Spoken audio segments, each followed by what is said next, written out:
Bueno, salud, compañeras y compañeros bolivarianos, todos. Y salud especialmente a este foro necesario, muy pertinente en este momento. Salud a la compañera ministra y militante Delcy Rodríguez y también a todos nuestros compañeros que están aquí en el panel. Vamos a hablar un poco de este tema que nos convoca hoy, teniendo en cuenta de que Venezuela está siendo hoy un laboratorio de todo tipo de agresiones que incluyen desde, como ustedes lo viven habitualmente, desde la guerra económica hasta el terrorismo practicado por un grupo pequeño pero peligroso que nos pone en una situación en América Latina donde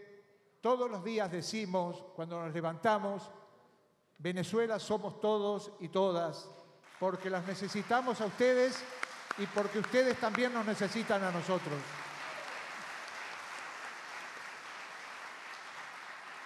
Si hacemos un poco de historia, nos vamos a dar cuenta que esto que le está ocurriendo a Venezuela hoy le viene ocurriendo desde hace 55 años a Cuba socialista también. Hay que recordar que una persona que nosotros queremos, todas ustedes y todos nosotros en América Latina, el comandante heroico Che Guevara, ya decía en Sierra Maestra,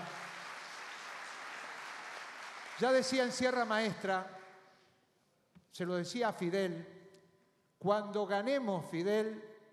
vamos a tener muchos enemigos. Vamos a tener seguramente a los yanquis, vamos a tener a muchos pusilánimes de la Unión Europea, pero vamos a tener a todos los medios de comunicación de las grandes corporaciones en contra. Y es por eso que a los pocos días de triunfar la Revolución Cubana y los barbudos llegar a La Habana, se funda al calor y el empuje del comandante Guevara, pero también de un compatriota querido que quiero recordar, argentino, que se cumplen 50 años de su caída en combate, Jorge Ricardo Massetti, se funda la agencia Prensa Latina. Y Jorge Massetti,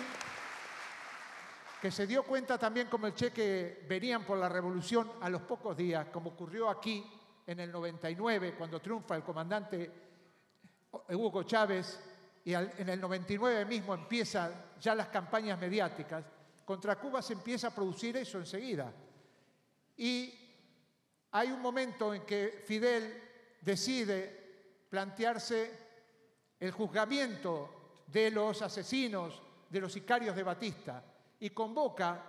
a algo que se llamó la Operación Verdad, y concurrieron periodistas de todas partes del mundo, porque Fidel tenía claro de que se venía una campaña en contra y había que explicárselo a los periodistas uno por uno qué significaba esa revolución que se ponía en marcha y que para algunos desentendidos era una revolución burguesa, una revolución que no iba a avanzar mucho más, que iba a durar muy poco. 55 años de revolución atestiguan todo lo contrario. Y contra Cuba empezaron todo tipo de campañas. Y empezó